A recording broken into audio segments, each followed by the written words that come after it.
Okay, so before concept check, let me give you a quick summary of the lesson जो हमने अभी तक पढ़ा है, उसका एक सार आपके सामने देना चाहता हूँ मैं कि what is the summary of the lesson that we have learned so far.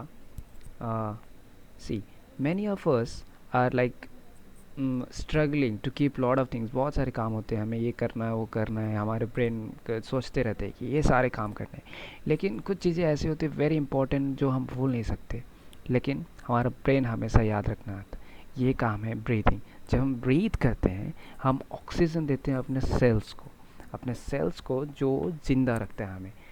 ये एक ऐसा काम है जो हमें याद रखने की ज़रूरत नहीं, हमारे दिमाग इसे याद रखते हैं. पर ये होता कैसे है, इतने बिजी शेड्यूल में हमेशा होते कैसे रहती, ये होता है रेस्पिरेटरी सिस्टम के कारण. अब ये रेस्पिरेटरी सिस्टम क्या है? रेस्पिरेटरी सिस्टम एक मशीनरी, ये एक मशीन है जिसमें क्या क्या पार्ट्स है. जिसमें है लंग्स, ब्रोंकाई, ब्रोंक्यूल्स, नसल कैविटी जो हमारे नाक के 2 होल्स. उसके बाद ये काम कैसे करता है? ये ऑटोनॉमिक अनकॉन्शियस कंट्रोल सेंटर होते हैं हमारे ब्रेन में, जो सिग्नल भेजते हैं कि हाँ अब रेडी हो जाओ, ऑक्सीजन आ रहा है. जो सिग्नल भेजते हैं हमारे चेस्ट मसल्स को, हमारे लंग्स के मसल को टू एक्सपांड. जब ये ऐसा होता है तो हमारे चेस्ट एक्सपांड होते हैं और एयर अंदर जाता है in the form of oxygen. Mainly हमने कहा था कि ऑक्सीजन ज़्यादा ज़रूरी इनहेलेशन के टाइम पे. तो जब ये ऑक्सीजन अंदर जाते हैं क्या करते हैं, जो ब्रोंक्यूल्स है उनके अंदर, ये ब्रोंक्यूल्स के अंदर बहुत सारे डिवीज़न है. ये एक बलून जैसा नहीं होता है, ये एक स्पॉन्ज है जो कि इंक्रीज डिक्रीज होता है. ये पेरेन्काइमा टिश्यू से बन के होता है. इनके अंदर क्या कैपिलरी, ब्लड कैपिलरी जो कि एविल्स है, जो कि ब्लड कैपिलरी से घिरा हुआ है. इसके अंदर हेमोग्लोबिन है रेड ब्लड सेल्स के अंदर. तो अभी ऑक्सीजन अंदर जाता है तो क्या होता है, यहाँ पे कैपिलरी के टाइम पे सिंपल डिफ्यूज़न होता है ऑक्सीजन और कार्बन डाइऑक्साइड के बीच में. ऑक्सीजन अंदर जाता है हेमोग्लोबिन के पास बेसिक डिफ्यूज़न के साथ, है ना, प्रोसेस ऑफ डिफ्यूजन, जहाँ पे क्या होता है कि ऑक्सीजन और कार्बन डाइऑक्साइड का एक्सचेंज होता है lower concentration to higher concentration. जिधर ज़्यादा है उधर से कम, कम से ज़्यादा, है ना. तो यहाँ पे हेमोग्लोबिन के पास ऑक्सीजन चला जाता है, ऑक्सीजन फिर हेमोग्लोबिन के ब्लड के थ्रू पूरे ब्लड में जाता है.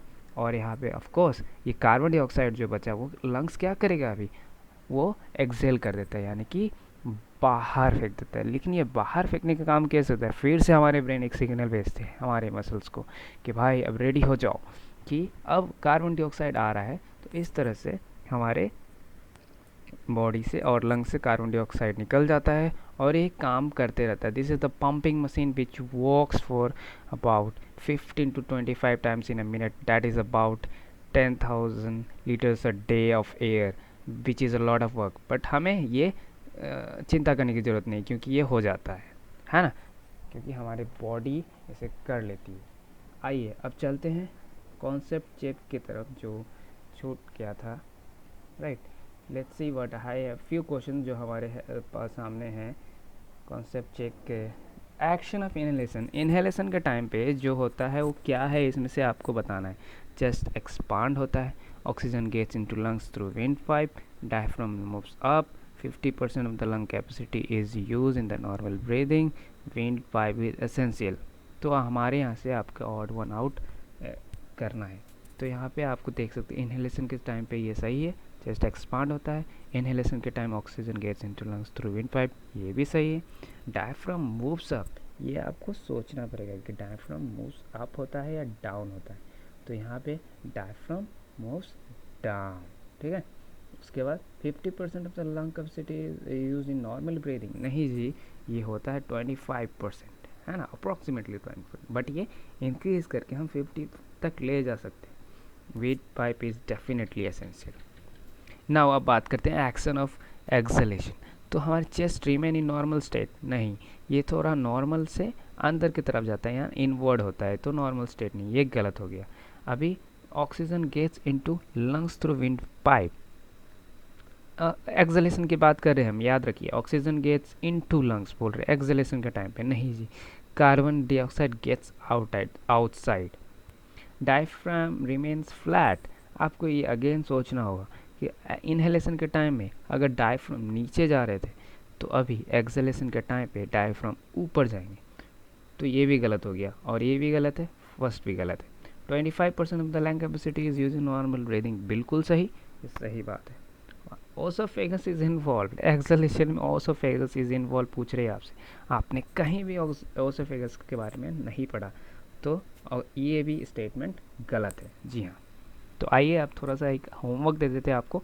होमवर्क पसंद नहीं होता है जनरली लोगों को, लेकिन ये बहुत आसान सा होमवर्क है। आपको क्या करना है, आपको नोट डाउन करना है। जब आप सोते समय कैसे नोट डाउन करेंगे वो अलग बात है, जब आप लेटे हुए हैं, राइट, जब आप चल रहे हैं, आफ्टर वॉकिंग, जब आप चलने के बाद बैठे हैं, आराम से बैठे हैं, कुछ कर रहे हैं, तो आपको रनिंग जॉगिंग करने के बाद आपको नोट करना है कि आप 1 मिनट में कितनी बार इनहेल कर रहे हैं, एक्सेल कर रहे हैं। ये एक्टिविटी हमने किया था कि किस एक्टिविटी में हम करने के बाद जल्दी थक जाते हैं, सिमिलर टू डैट एक्टिविटी, लेकिन यहाँ पे आपको रीडिंग लिखना है कि हमने 1 मिनट में इतना ब्रीद आउट किया, ब्रीद इन किया।